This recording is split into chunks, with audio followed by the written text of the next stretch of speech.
मचल के कह दे या रसूल अल्लाह। या रसूल अल्लाह। कलाम आला हज़रत के 2-3 अशार सुनने के लिए तैयार हैं? जो नहीं सुनना चाहता हाथ उठा करके मना कर दीजिए। अच्छा, सभी सुनने के लिए तैयार हैं। फर्श से ताअर्श है शोहरत रसूल अल्लाह की, फर्श से ताअर्श है शोहरत रसूल अल्लाह की, ताज वाले खुद करे खिदमत रसूल अल्लाह की, हर किसो ना किसको है हाजत रसूल अल्लाह की, अर्श हक है मसनदे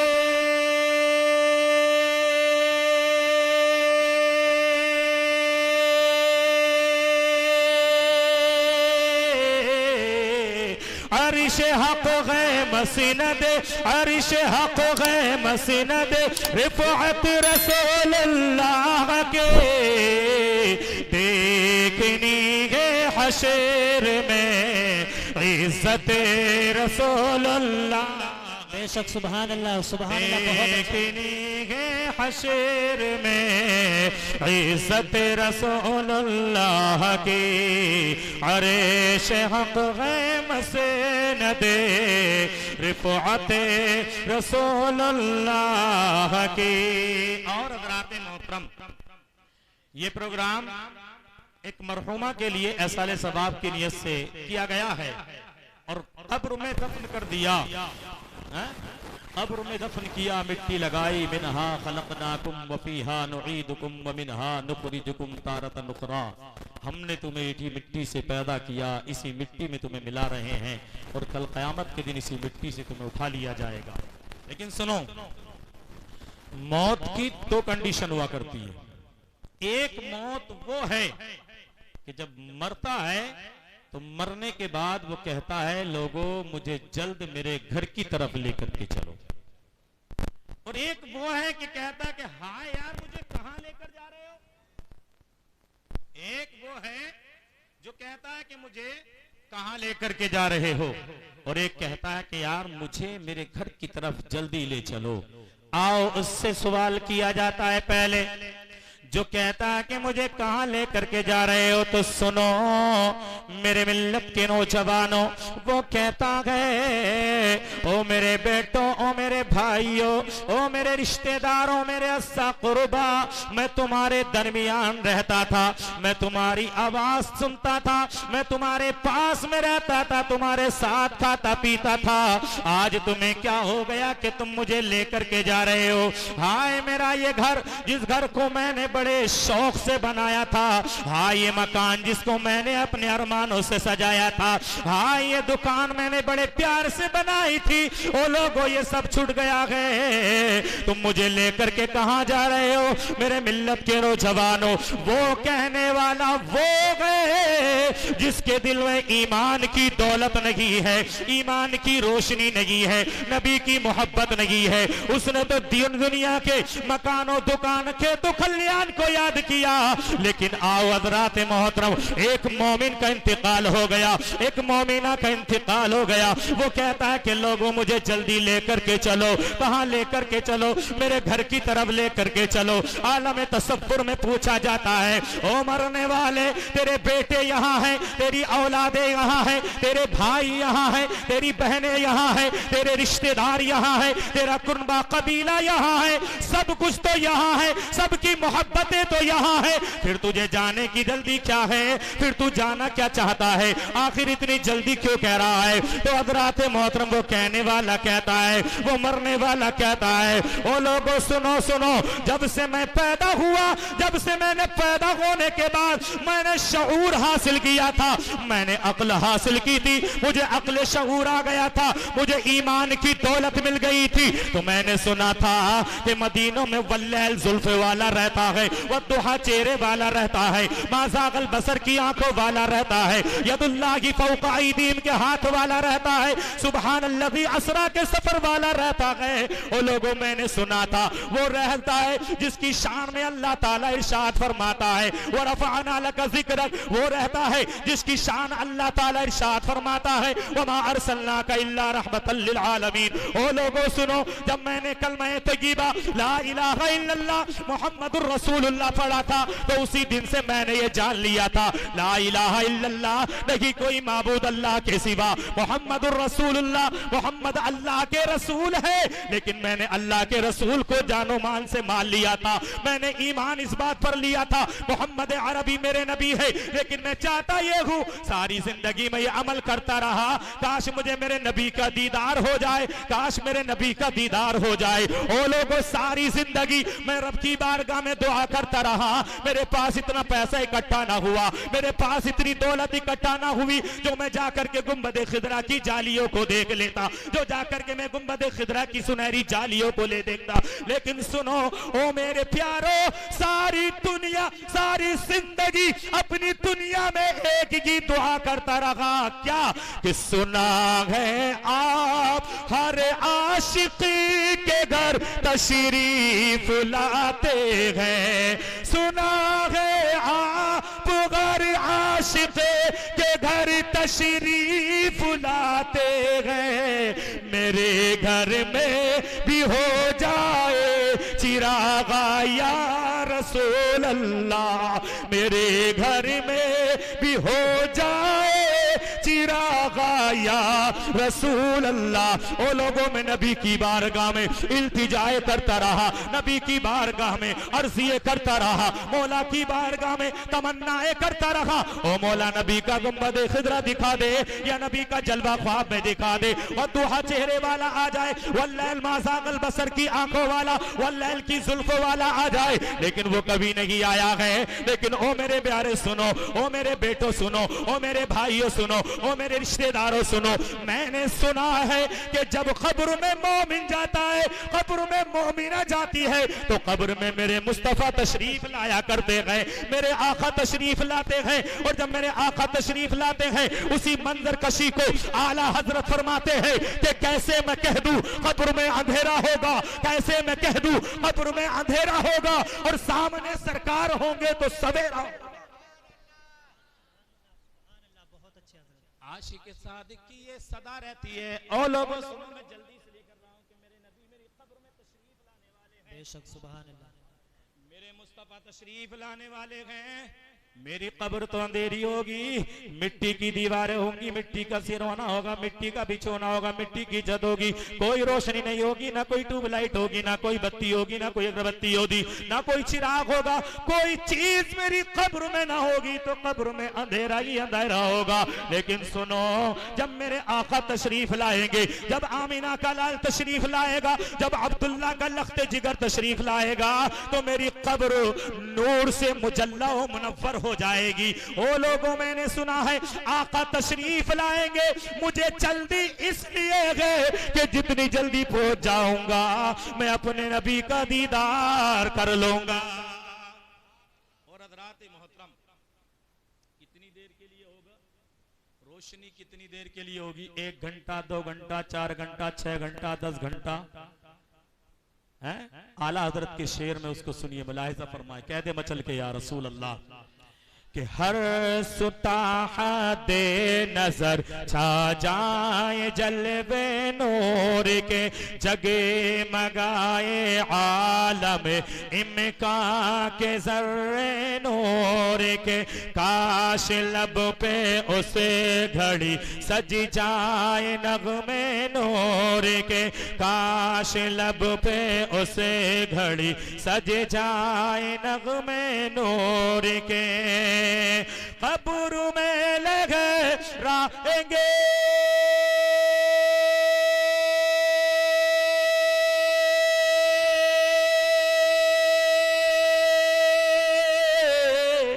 कब्र में लहराएंगे, कब्र में लहराएंगे, ताह हशरी चश्मे नूर के, अर्श हक है मसनद रिफअत रसूलुल्लाह के। सुभान अल्लाह, बहुत और अच्छे। माल दौलत शान शौकत मर्तबा उनसे मिला। मैं कुछ भी नहीं हूँ, मैं कुछ भी नहीं, ना कोई अल्लामा हूँ ना कोई मौलाना हूँ, मैं मौलाना ही पूरा नहीं हूँ। मैं तो ये कहता हूँ कि मेरा नाम अल्लामा में नहीं जोड़ा जाए, मौलाना में नहीं जोड़ा जाए। लोग बयान आवाज लगाते हुए कह देते, बड़ी शर्म महसूस होती है। एक नाचीज खास कार हूँ, बस नबी की तारीफ करना चाहता हूँ, इस तरह से नबी का जिक्र हो जाए। और हज़रात मोहतरम हर तरीके से, ऐसा नहीं हर तरीके से, एक ही मस्जिद के मुसल्ले पे 18 साल हो गए अल्लाह के फजल करम साहब। सुभान अल्लाह। नारे तकबीर, नारे तकबीर, नारे रिसालत, नारे रिसालत, मसला के आला हजरत, मसला के आला हजरत, जलसा-ए इसाले सबाब। आप बखूबी पूरी बस्ती के लोग जानते भी हैं मुझे, अक्सर पेशतर में आपके बीच में आता रहता हूँ। सवाल एक ही होता, कारी साहब कहाँ? मैंने कहीं नहीं, बरहनी में ही। उससे पूछते लोग कहाँ हो ना, मैंने कहीं नहीं, बरहनी में ही हूँ भैया, बरहनी में ही हूँ।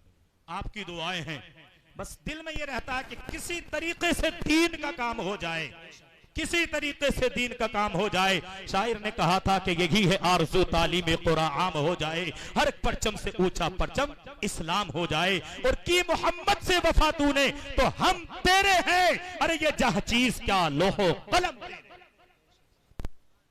शेर मुलाहिजा फरमाए कि मालो दौलत शोहरत इज्जत वकार जमीन जायदाद मकान खेत खलियान सब कुछ नबी के सदक़े में मिला है, सब कुछ नबी के सदक़े में मिला है।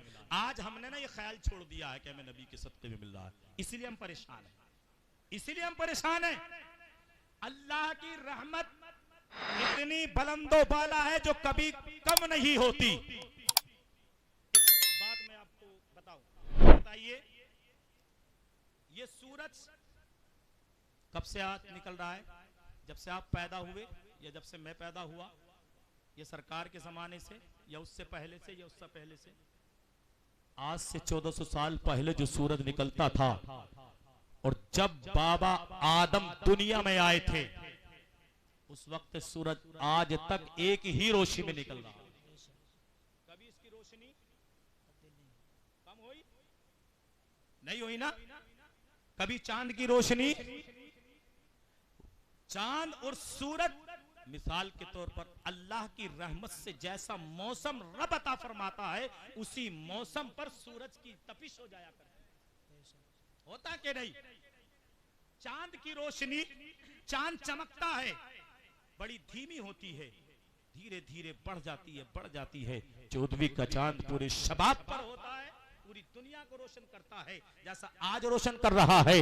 हजरात शुरुआत रोज़े अदल में भी अबद में भी ऐसे ही करता रहा और कयामत तक ऐसा ही होता रहेगा। रब की रहमत में कभी कमी नहीं होती।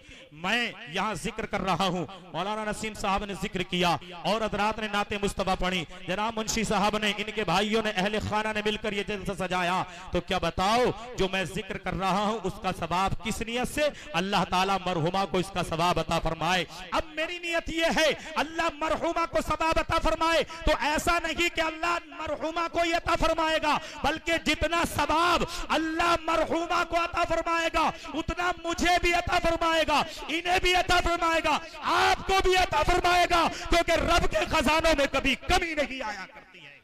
सुभान अल्लाह, सुभान अल्लाह। कि माल दौलत शान शौकत मर्तबा उनसे मिला, दीनो ईमान सब्र और दर से वफा उनसे मिला। खालिक़े अर्ज़ो समा का है पता उनसे मिला, कि ला बराबिल अर्श जिसको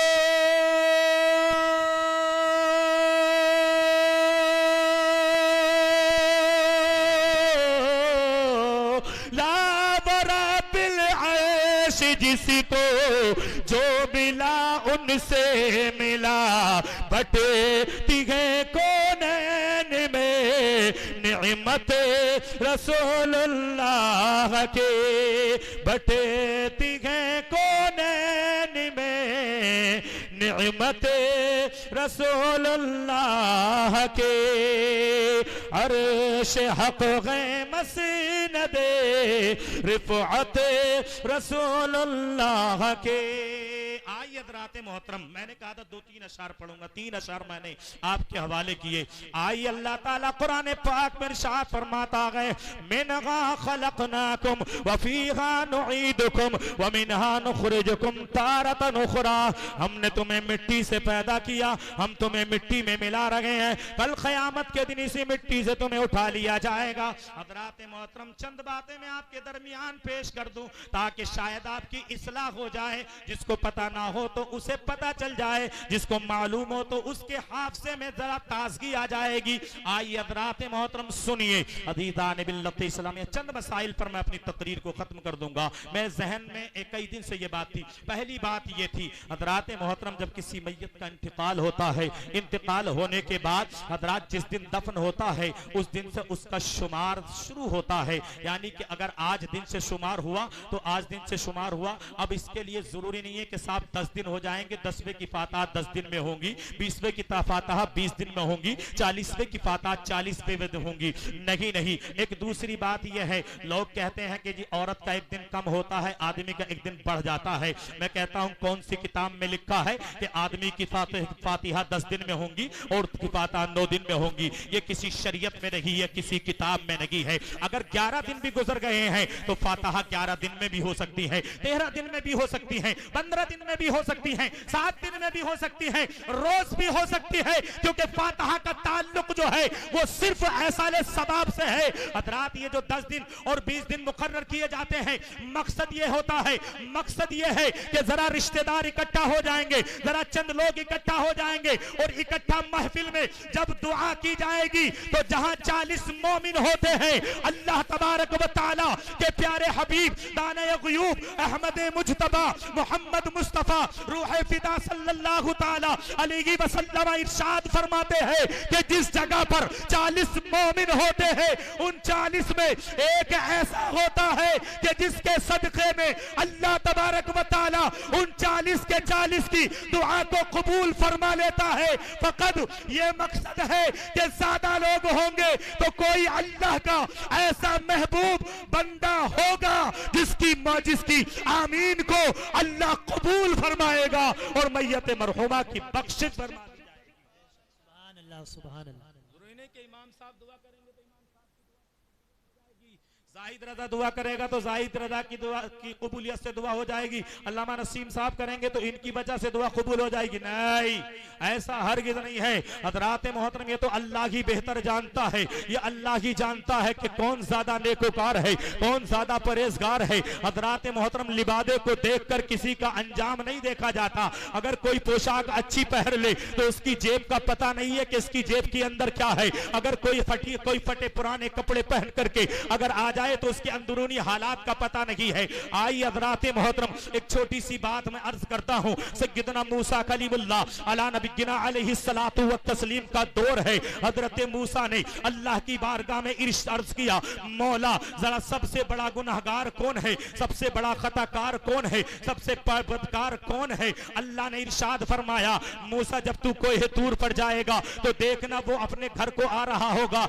जब तू कोहे तूर पर जाएगा वो अपने घर को आ रहा होगा। जो तुझे बस्ती में घुसता मिले वही सबसे ज्यादा गुनाहगार। हजरत मूसा अला नबीना अलैहिस्सलातु व तस्लीम जब आ रहे थे, एक नौजवान आ रहा है, उसकी गोद में बच्चा है। हजरात, ये तो मूसा अलैहिस्सलाम तो आगे आ गए, देखा कि ये गुनाहगार है, ये खताकार है, दुनिया का सबसे बड़ा गुनाहगार, दुनिया का सबसे बड़ा खताकार, दुनिया का सबसे बड़ा अय्यार, दुनिया का सबसे बड़ा मक्कार। लेकिन यही नौजवान है, जब ये चलता है तो इसका बेटा सवाल करता है, ऐ अल्लाह जान जरा मुझे बताइए ये जो जमीन है इससे बढ़कर कोई चीज ताकतवर है? कहा हाँ है। कहा क्या? कहा पहाड़ है जिसने इसको रोका है। कहा बाप पहाड़ से ज्यादा ताकतवर है। कहा लोहा है जो पहाड़ को तोड़ देता है। कहा बाबा लोहे से ज्यादा ताकतवर है। कहा आग है लोहे को पिलगा देती है। कहा बाबा आग से ज्यादा ताकतवर है। कहा पानी है। कहा पानी आग को बुझा देता है। कहा बाबा पानी से ज्यादा कोई है? कहा हवा है। कहा हवा है, हवा हवा हवा पानी के रुख को मोड़ देती है। कहा बाबा हवा से ज्यादा कौन है? कहा ये समंदर के झाग है। कहा बाबा ये समंदर के झाग से बड़ा कोई है? कहा हाँ है। कहा कौन? तेरे बाप के गुनाह है, तेरे बाप गुनाहगार है, तेरे बाप के गुनाह इतने हैं, इन समंदरों से ज्यादा, इन हवाओं से ज्यादा, इन पहाड़ों से ज्यादा, इन दरख्तों से ज्यादा, इन पत्तों से ज्यादा। तो बेटा कहता है ओ अब्बा अगर तेरे इतने गुनाह है तो जरा बता क्या तेरे गुनाह से बढ़कर भी कोई है? तो बाप कहता है हाँ बेटा मेरे गुनाहों से बढ़कर भी एक साथ वाहिद ला शरीक है, रब्बुल उला की साथ है कि जब उसकी रहमत बरसती है तो वह अपने बंदों के गुनाहों को माफ फरमा देता है, अपने बंदों के गुनाहों को बख्श देता है। अल्लाहु अकबर कबीरा। इसने ये दुआ की और करने के बाद हजरत मोहतरम हजरत मूसा ने फिर उसी रात में रब की बारगाह में अरीजा कर दिया, मौला सबसे ज्यादा नेकोकार कौन है? सबसे ज्यादा नेकियों का मालिक कौन है? सबसे ज्यादा नेकियां किसके पास हैं? तो अल्लाह ने इरशाद फरमाया ऐ मूसा जब तुम कोहे तूर पर से वापस अपने घर को जाओगे तो वो बस्ती से निकल रहा होगा, जो तुम्हें मिल जाए वो सबसे ज्यादा नेकोकार होगा। आज की तारीख में सबसे ज्यादा नेकोकार है हजरत मूसा अला नबीना अलैहि सलातु व तस्लीम ने जब आगे बढ़े देखा तो वही नौजवान अपने बच्चे को लेकर के जा रहा है, अपने बच्चे को लेकर के चल रहा है। हजरत मूसा अलैहि सलाम को हैरत हुई और अर्ज करने लगे, हैरत हुई ये तो बड़ा गुनाहगार था, ये तो बड़ा गुनाहगार था, ये तो बड़ा खताकार था, ये तो बड़ा रियाकार था, आखिर ये नेकोकार कैसे हो गया? मूसा से रहा ना गया। मूसा पूरे दिन बेचैन रहे, बेताब रहे, बेकरार रहे। इससे पूछा तूने कौन सी नेकी कर ली, तूने कौन से नेक काम कर लिया? कहा मैंने अभी कोई नेकी नहीं की है, कोई नेक काम नहीं किया है। हजरत मूसा कोहे तूर पर जाते हैं और कोहे तूर पर जाने के बाद रब्बुल उला की बारगाह में अरीसा पेश करते हैं, ओ मौला ओ परवरदिगार आलम जल्ला मजदहुल करीम जरा मुझे बता, मैंने तुझसे सवाल किया था कि सबसे ज्यादा गुनाहगार कौन है तो तूने वही नौजवान बताया, फिर नेकोकार कौन है तूने वही नौजवान बताया। मौला राज क्या है? तो रब फरमाता है ओ मेरे मूसा सुन, जब ये तुझे पहली बार मिला तो गुनाहों में मुलव्विस था और जब दोबारा मिला तो मैंने उसके गुनाहों को माफ फरमा दिया है। मौला गुनाह कैसे माफ हो गए? मौला कौन सा नेक काम कर लिया? कहा मूसा सुन, इसका ईमान ये है कि सबसे ज्यादा ताकतवर अगर है तो वो अल्लाह है और अल्लाह जब अपनी रहमत बरसाता है तो अपने गुनाहगार बंदों के गुनाहों को माफ फरमा। सुभान अल्लाह, सुभान अल्लाह। बहुत अदीदान मिल्लत इस्लामिया हजरात मोहतरम, तो मैं ये कह रहा था कि हजरात मोहतरम मकसद ये होता है, हम सुन्नी है अहले सुन्नत वल जमात के लोग हैं, वहां भी हम पर यही तानाकशी कर दें तो जी 10वें के दिन फाता की होती जी 20वें के दिन की होती है। ये जरूरी नहीं है। कोई भी वहाबड़ी पूछे कहा जरूरी नहीं है 10वें में फाता होगी। अबे जब हमारा दिल चाहेगा रब की बारगाह में हाथ उठा देंगे तो रब अपने हबीब के सदके में गुनाहों को माफ फरमा देगा। मेरे पास पहुंची थी, हमारी बहन ने बताई थी। उस बात को देखकर तो पहले मैं कुछ देर हंसा और हंसने के बाद मुझे कुछ एहसास भी हुआ। मेरी बहनों गौर से सुनो और मेरे भाइयों सुनो अजीजों, जिस मसले का पता ना हो तो मुझ जैसे नाकार निकम्मे को भी बताना हराम है। जिस मसले का पता ना हो वो मुझ जैसे गुनाहगार को भी बताना हराम है। तो अब आप समझ गए हो ना अपन में आगे क्या कहना चाहता हूं। एक बात आई है यहाँ, नई बात, कि जब जनाब मुंशी साहब की वालदा का इंतकाल हुआ तो उनकी उंगली पर मेहंदी लगाई गई। बात सच है झूठ है?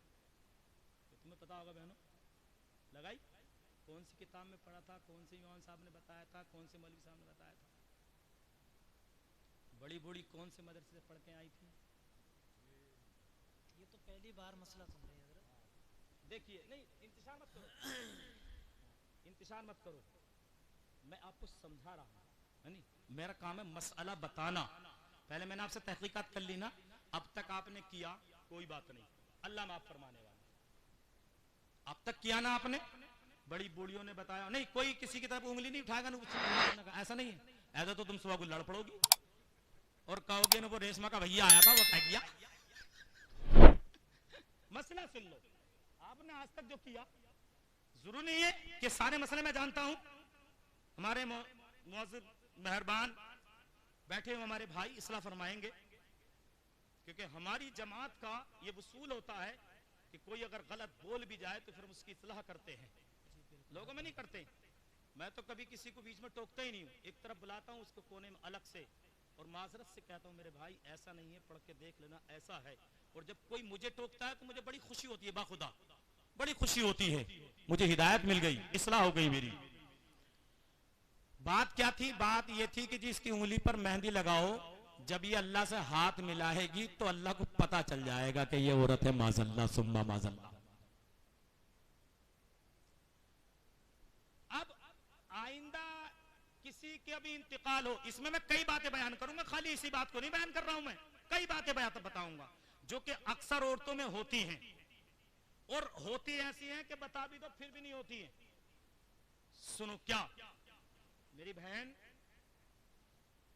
अल्लाह जानता है कौन मर्द है कौन औरत है, और अल्लाह तो यह भी जानता है कि तू दिल में सोचने वाली क्या है। और यह भी गलत है कि तुम अल्लाह से मुसाफा करोगे, औरत तो औरत मर्द भी नहीं करेगा, क्योंकि अल्लाह तो उस चीज से पाक है ना जिस चीज जो इंसान में है। ये हाथ, ये पांव, ये आंख, ये सर, ये जिस्म, ये बॉडी, इससे अल्लाह मुनज़्ज़ह है, पाक है। ये ईमान रखो कि अल्लाह इससे, सब बोलो अल्लाह इससे पाक है। वो चलता है पैर नहीं, हाथ से देता है लेकिन हाथ नहीं, देखता है लेकिन आंख नहीं, सुनता है लेकिन कान नहीं, वो है लेकिन जिस्म नहीं, वो वाजिबुल वजूद है और रोजे अव्वल से गए रोजे अब तक रहेगा। उसकी शान ये है। अल्लाह ताला आपको और भी जज्बा अता फरमाए मेरा मौला। तो एक बात ये समझ गई ना। दूसरी बात, औरतों में होता क्या है, थोड़े से मसाइल बयान कर दूं दो चार। औरतों में होता क्या है कि जब किसी की बीवी इंतकाल कर जाती है तो या किसी का शौहर इंतकाल कर जाता है बीवी से पहले, तो क्या करती है कि उस औरत की चूड़ियों को फोड़ती है चारपाई पर। ये कतअन नाजायज है, ये कतअन नाजायज है किसी औरत की चूड़ी तोड़ना। निकाह चूड़ियों से नहीं हुआ है, ये चूड़ियों से निकाह होता है, निकाह चूड़ियों से नहीं होता है। अभी कुछ साल पहले हमारी बुआ का इंतकाल हुआ हजरत, यही दारापुर पास में गांव है, तो ये नौबत आई, मैं इत्तेफाक से मौजूद था, तो मैंने मना किया और मैं एक सेकंड के लिए हटा, तोड़ दी गई। मैंने आकर के मुझे बहुत गुस्सा आया इस बात पर, जिसको मैं मना कर रहा हूं। हमारी बीवी ने मना किया कि नहीं ऐसा नहीं, मना कर रहे हैं कारी साहब, लेकिन नहीं मानी लोग औरतें। तो ये शिर्क वाली बातें हैं, बिदअत है, ये बुरी बिदअत है। किसी औरत की चूड़ी ना तोड़ी जाए। हाँ, अगर तुम्हें चूड़ियों से नफरत है तो उनको निकाल कर किसी गरीब बच्ची को सदका कर दो। किसी ऐसी गरीब को दो जिसे मैसर नहीं आती। आज तो बड़ी बड़ी महंगी चूड़ियां होती हैं, जैसे कलर का सूट होता है वैसे कलर की चूड़ी होती है। सूट अगर 1500 का है तो 500 की चूड़ी भी होती है। तो अगर किसी को सदका कर दोगी, किसी को दे दोगी, तो अल्लाह ताला उसका सवाब अता फरमाए किसी गरीब को।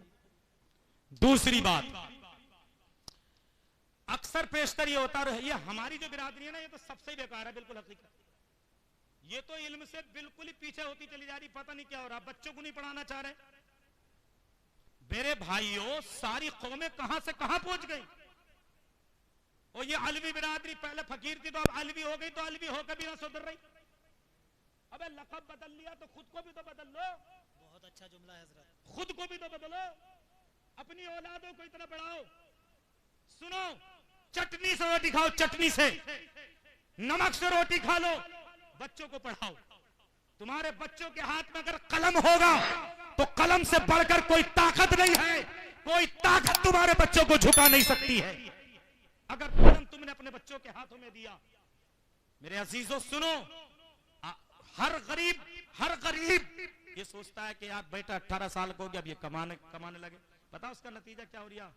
जब 18 साल का लड़का कमा कर देने लगा तो 1000 रुपए कमा रहा तो 500 दे दिया घर में, 500 अपनी पॉकेट में रख लिया। बाप कह भी नहीं सकता, क्यों? तो वो कहता सामने से, अरे मैं अपने खर्चे के लिए नहीं मांग रहा तो तुम्हें क्या दर्द हो गया? तो पीछे से अम्मा कह रहा है अरे हाँ सही तो है, तुमसे भी तो ना मांग रहा। अरे अल्लाह की बंदी, तो शर्म नहीं आई?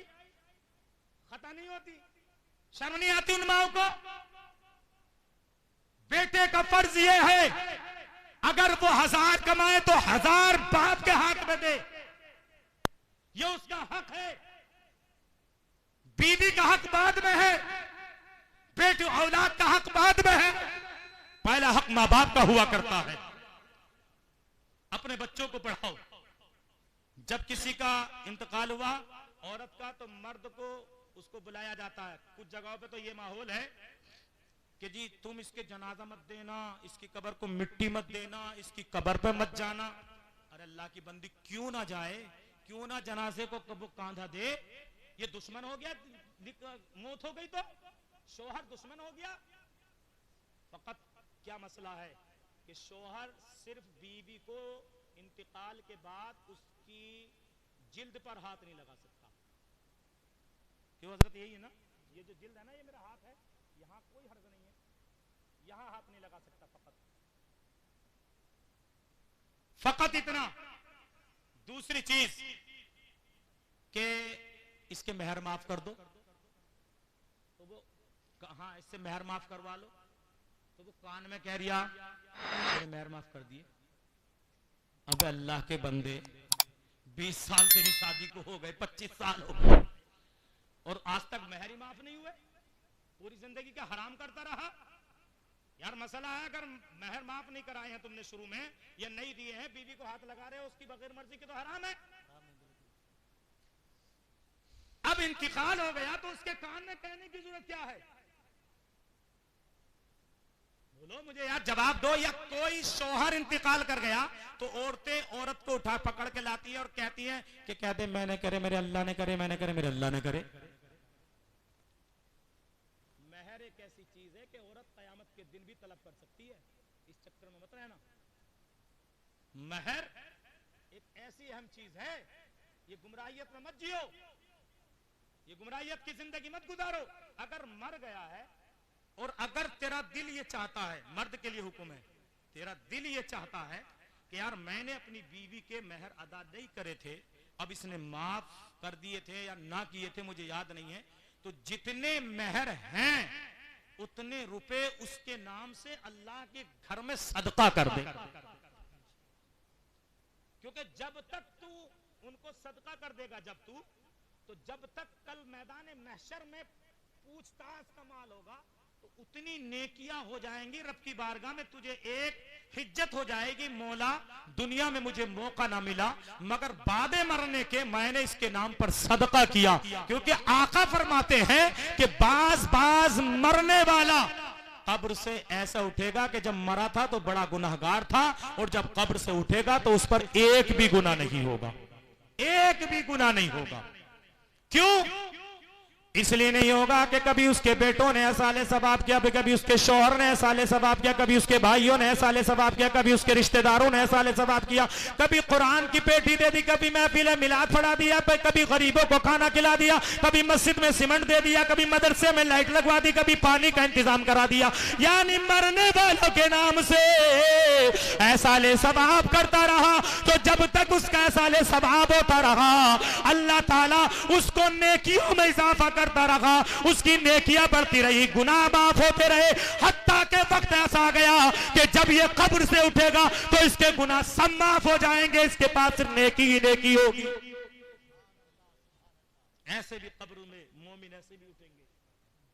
और हाँ बस मैं अपनी बात को खत्म कर रहा हूं। और शौहर का तो कब्र पर जाए, फाता खानी करे, अगर कुछ याद भी ना हो तो दुरूद शरीफ पढ़े, कब्र पर खड़े होकर के कहे मौला इसने 20 साल मेरे साथ गुजारे हैं, अब ये ऐसी जगह आ गई कि अब मरा कोई, जब तक ये दुनिया में थी मैं इसकी हर परेशानी को दूर करता था, मैं हर तरीके से इसकी दिलजोई करता था, आज ये कब्र के अंदर है, मौला अपने हबीब के सदक़े में इसके गुनाहों को माफ फरमा दे, इसकी बख्शिश फरमा दे।